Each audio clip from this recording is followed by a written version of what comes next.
ആ വന്നോളാൻ ഇരിക്കെ. സാർ എന്നെ വിളിപ്പിച്ചത്? തനിക്കറിയാമല്ലോ നമ്മുടെ കൺട്രിയിൽ തന്നെ ഏറ്റവും സക്സസ്ഫുൾ ആയിട്ടുള്ള ഐഡലാണ് റാം എന്നുള്ള കാര്യം.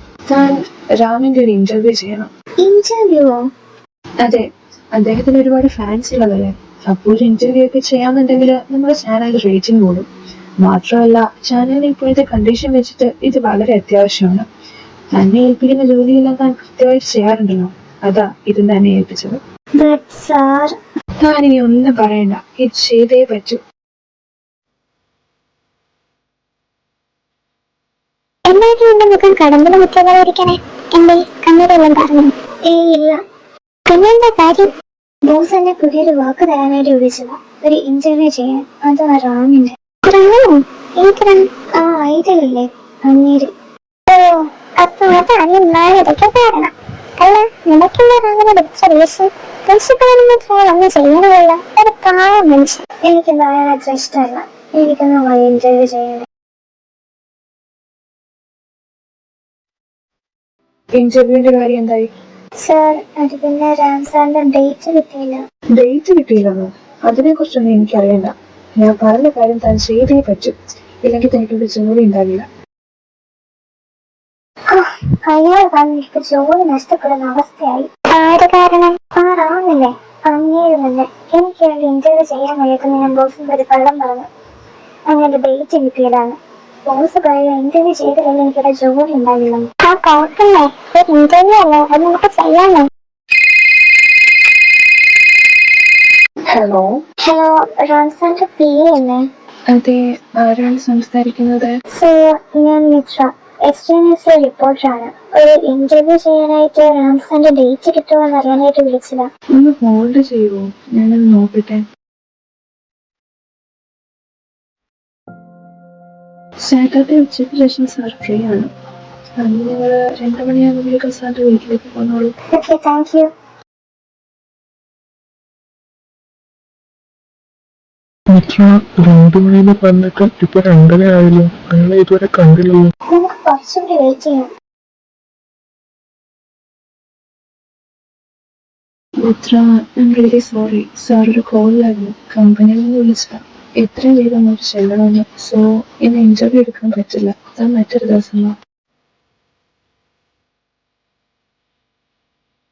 ഇന്റർവ്യൂ ചെയ്ത് പോകാന്ന് വെച്ചാൽ അദ്ദേഹം സമ്മതിക്കില്ല. ഡേറ്റ് കിട്ടുമെന്നാണ് ഞാൻ ആദ്യമേ അയാളെ വിളിച്ച് ചോദിച്ചതല്ലേ. വിളിച്ച് ചോദിച്ചിട്ടായിരുന്നു ആളെ കളിയാക്കുന്ന പരിപാടി. നോക്ക് മിത്ര, അവര് മനഃപൂർവ്വം ചെയ്തല്ലോ. ഇപ്പോഴല്ലേ കമ്പനിയിൽ കോള് വന്നത്. അയാൾ പറയുന്നത് സത്യമാണെന്ന് എന്താ ഉറപ്പ്? നമ്മളെ വിളിച്ചു വെച്ചിട്ട് അപമാനിച്ചതാണെങ്കിലും. ഇതുവരെ കണ്ടിട്ട് പോലുമില്ലാത്ത നമ്മളെ അവരെന്തിനാ വിളിച്ചു വിട്ടേക്കുന്നത്? നമുക്ക് റാമിനെ ഇഷ്ടമില്ലാത്തതുകൊണ്ടാ എല്ലാം നെഗറ്റീവായിട്ട് തോന്നുന്നത്. നമുക്ക് വേറെ ദിവസം വരാം. ഈ ലോകം മുഴുവൻ ആരാധിക്കുന്ന ഒരു ഐഡലല്ലേ താങ്കൾ? ഈ നിലയിലെത്താൻ താങ്കളെ സഹായിച്ചെന്താണ്? അല്ലെങ്കിൽ ഇൻസ്പിറേഷൻ എന്തായിരുന്നു? ഇൻസ്പിറേഷൻ അതെന്റെ അമ്മയായിരുന്നു.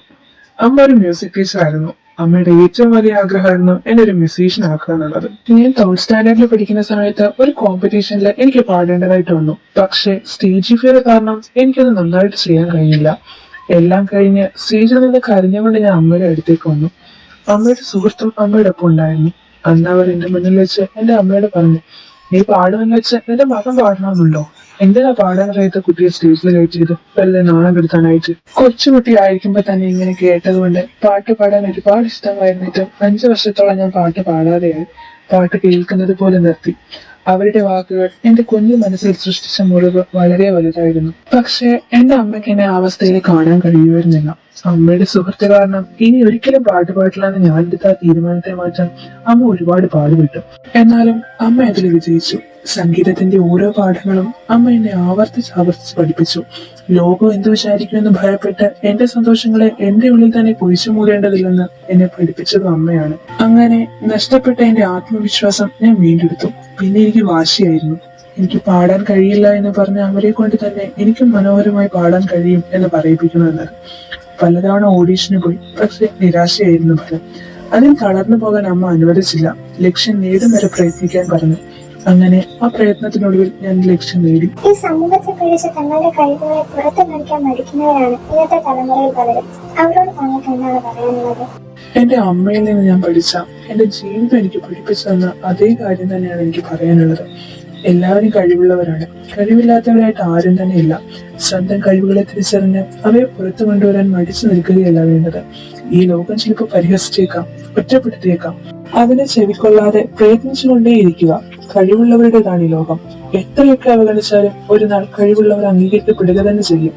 പരിഹസിച്ചവർക്ക് മുന്നിൽ തലയുയർത്തി നിൽക്കുക തന്നെ ചെയ്യും. എടി, നീ ചെയ്ത ഇന്റർവ്യൂ ഹിറ്റായല്ലോ. റാംസാന്റെ ലൈഫിൽ എന്തെങ്കിലും സ്റ്റോറി ഉണ്ടെന്ന് പുറംലോ പറയുമ്പോൾ ഇന്റർവ്യൂവിലൂടെയാ. എങ്ങനെയാണ് നിങ്ങൾക്ക് ആ ഭാവത്തിനോട് ഇത്ര ദേഷ്യം? എനിക്കറിയില്ലടി, ആവശ്യമില്ലാതെ റാംസാറിനെ വെറുത്തു പോയതില് എനിക്കൊക്കെ നല്ല കുറ്റബോധമുണ്ട്. എന്ത്? റാംസാറും എന്റെ മിത്ര തന്നെയാണ് ഇത്? അങ്ങേരെ അയാളെ എന്നൊക്കെയല്ലേ നീ വിളിച്ചോണ്ടിരുന്നത്? അതൊക്കെ പണ്ട്. ഇപ്പൊ നീ സാറിനെ വിളിക്കുന്നു. ഹലോ, മിത്രയല്ലേ? അതെ, ഞാൻ റാമാണ്. എനിക്ക് തന്നെ ഒന്ന് കാണാൻ പറ്റുമോ? കാണാൻ പറ്റും സാർ. ഞാൻ ഇവിടെ വരേണ്ടത്? കോഫി ഷോപ്പിൽ വരാൻ പറ്റുമോ? ഒരു 4 മണിക്ക്. വരാം സാർ. അല്ല, എന്റെ നമ്പർ എങ്ങനെ കിട്ടി? പ്രിയയുടെ കയ്യിൽ നിന്ന് വാങ്ങിയതാ. എന്തിനാ സാർ പറയുന്നേ? അതൊക്കെ വരുമ്പോ പറയാം. ആരായിരുന്നേ? രാം സാർ ആയിരുന്നു. ആര്? രാം സാറോ? അതേടി, സാർ എന്നെ കാണുന്നു. എന്നെ വിളിച്ചിട്ട് കോഫി ഷോപ്പിൽ വരുമെന്ന് ചോദിച്ചിട്ടുണ്ട്. എന്താണ് ഒരു പുഞ്ചിരി? ഒന്നുമില്ല. സാറെന്തെന്നെ കാണുന്നെന്ന് പറഞ്ഞത്?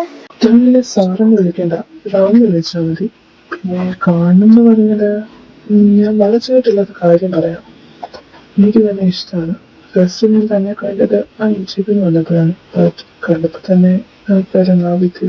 പക്ഷേ റാം, ഞാൻ ഇപ്പം മറുപടി പറയണ്ട, ആലോചിച്ച് പറഞ്ഞാൽ മതി. റാം, എനിക്ക് തന്നെ അമ്മയെ കാണാൻ പറ്റുമോ? പിന്നെന്താ, തന്നെ കാണാനായിട്ട് അമ്മ വന്നിട്ടുണ്ട്. അമ്മ വന്നിട്ടുണ്ടെന്നോ? അതേന്നെ, ഈജിപ്ത് കഴിഞ്ഞപ്പോ തന്നെ ഞാൻ അമ്മയെ വിളിച്ച് കാര്യം പറഞ്ഞു. പിറ്റേന്ന് തന്നെ തന്നെ കാണാനായിട്ട് അമ്മ ഇങ്ങോട്ട് പോന്നു. ദാ അപ്പുറത്തെ ടേബിളിൽ ഇരിപ്പുണ്ട്. അമ്മേ, ദാ ഇതാണ് മിത്ര. മാമോളെ ഇരിക്കും. ഞാൻ എന്താ വിളിക്കേണ്ടത്? അതെന്റെ ചോദ്യവാ. നീ എന്നെ അമ്മാന്ന് വിളിച്ചാൽ മതി. പിന്നെ നിനക്കെന്റെ മകളായിട്ട് എന്റെ വീട്ടിലേക്ക് വരാൻ സമ്മതാണോ? അത് പിന്നെ അമ്മയുടെ മകനേക്കാൾ എനിക്കിഷ്ടം അമ്മയാണ്. അതുകൊണ്ട് എനിക്ക് 100 പെട്ട സമ്മതം. അതും കൊള്ളാം. അപ്പൊ പിന്നെ ഞാനാരാ? അല്ല, നീ ഏതാ? അമ്മയും മോളും ഞാൻ പുറത്ത്.